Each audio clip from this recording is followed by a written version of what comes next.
You're going to want to start by opening the menu, move list, and finding Outcast. One thing you need to know right off the bat is unlike other keystroke classes, all of Outcast's moves have a use. I'm going to go over all of their properties and applications, but if you're not using all of the tools Outcast has, you're going to really struggle. Starting with ASDQ, it puts a big arc above you that covers the air. It's an anti-air, one of Outcast's biggest combo moves because it's a really strong magnet. It's impossible to teleport or even move out of it until the last few hits. Also, it's one of Outcast's fastest moves, so it's really strong as a whiff punish. One big issue though is that it has a blind spot right in front of you, so you have to use it by aiming for a little bit of a deeper range on it. DASE is just a strong CQC tool that does a ton of damage. It's a projectile and the main problem with it is you can be knocked back before the projectile even comes out. So make sure to use it when you know you're not going to be knocked away. SDQ is going to be one of your main movement options. It can knock people up and acts as a combo starter. ASQ is one of your strongest burst options to get your opponent off you. It does a lot of damage but also pops them up really high. You can follow it up but it's inconsistent depending on which range you hit it at. Sax is the only universal option in Black Magic and it's just a movement option that air stalls as well. Make sure you get comfortable chaining this into other movement options. Along with SDQ, Sax has a very low cooldown so you're going to be using these moves a lot. SAQ is one of your strongest CQC tools because it stuns and hits them with a ton of damage. But more importantly, it anchors your body so you can't be knocked up or away. And when usually you can tell if something anchors you from knockback if it air stalls. SWQ is just a strong magnet that is very similar to ASDQ. SWQ and ASDQ are going to be your main options when you don't want your opponent teleporting out of your combo or moving out. ASDE is going to be one of your strongest movement options because it's just a free escape option out of most combos, out of most approaches. Also, it's just a really good approach on its own. Make sure to be using this move a lot offensively and defensively.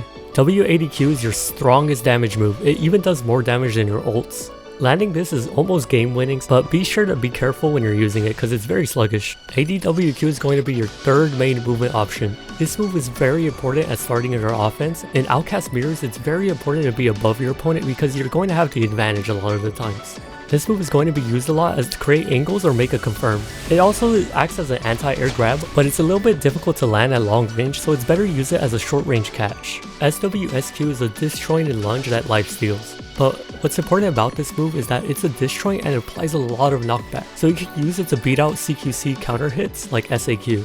SC is a projectile that hits below you, but I'm going to talk about it a little bit later. ASD SDQ is one of your strongest escape options. It's a straight teleport up that stuns and deals a ton of damage if it lands, but most of the time you're not really worried about the damage, but more so just getting out of there. This move puts you way above your opponent, which is a really great thing for Outcast mirrors. ACW is a stun and it's Outcast's most complicated interaction. You're going to have to know what you want to do in response to it and what you're doing on offense with it. What combos you want to go into and if you want to teleport out, maybe fight back, but it's all up to you. This is going to be the first interaction you're going to be forced to learn as you play the game.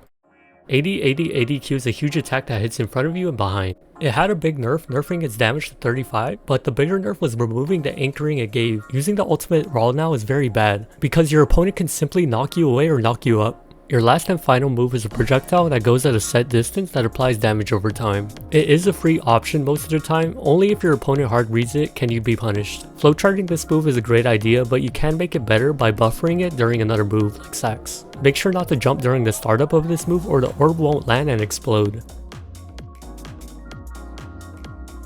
You're going to have 3 moves that don't show up on the move list. Z is a double kick forward and it's pretty good at air stalling. X is a multi-hit sweep that does a lot of damage. And C is a teep kick that pushes your opponents far away. ADQ is another move I would put in this category even though it is on the move list. It's a small launcher, but the important part is it anchors your body so you can use it as a counter hit. The timing is just a little bit difficult. You can't think of it as a parry. In Black Magic, there is a saying that there is no such thing as true combos, but on Outcast it's even more prevalent. Every combo can be escaped, but there are basic flowcharts you need to know if you want to be finding damage. ASDQ ADWQ is a very strong confirm with a lot of interactions that come after it. The follow-ups are great and it's a very common confirm to go into. A common mistake beginners make is not following up after WADQ. You do have follow-ups after it, even though it is very inconsistent, you still should try and go for them. You already have the advantage because you did land the highest damage move you have. SDQ ASDQ is going to be your go-to confirm when you're starting out. It's a lot of damage and very easy to confirm into, but as you face better players, the confirm will be way less consistent and even worse, hard punished if you go for it. If you are in speed mode, you could go for W80Q after ASDQ. I'm going to talk about the modes a little bit later, but this confirm is also pretty strong. Now to talk about SC, it's a very strong projectile that goes beneath you. It's a strong option select, but there are a lot of bad habits that come from this. Namely jump SC going into sacks.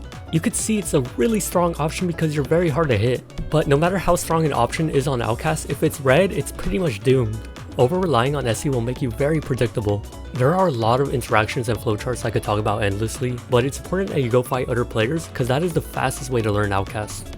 I was also going to talk about the angles and geometry Black Magic uses, but it's just way faster fighting other players and learning that way. I can make a short video in the future talking about it, but I'll only do that if I see if people are struggling with it. Here's all the modes in the order that they appear. To keep things simple, in general you want to be in speed mode most of the time during neutral, and attack if you're in a combo. That's all you really need to know, but I do have a written explanation if you want to get deeper into it and if you want to see what you could do to improve on your mode switches. Currently the strongest Outcast combos are built to cycle through the modes for you.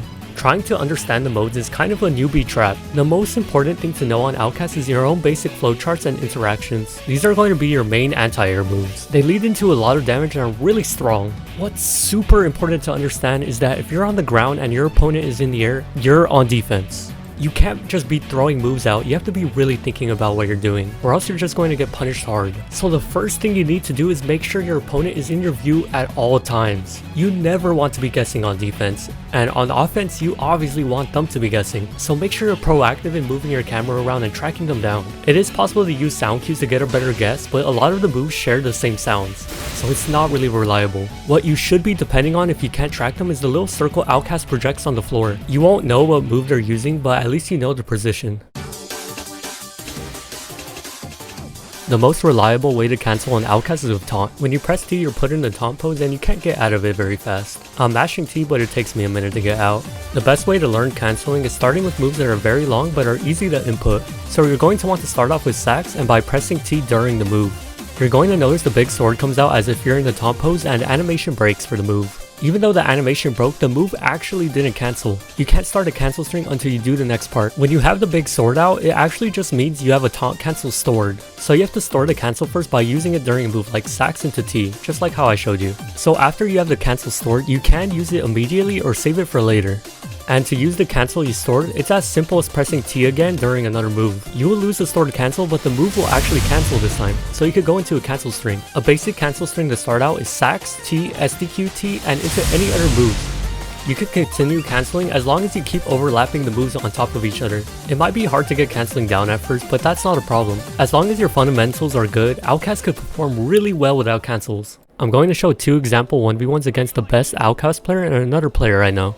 And right away he punishes me going for the SDQ confirm I showed you guys earlier. The biggest thing about Outcast is concealing the startup of your moves. And that's because you're going to be punishing things on reaction a lot of the time.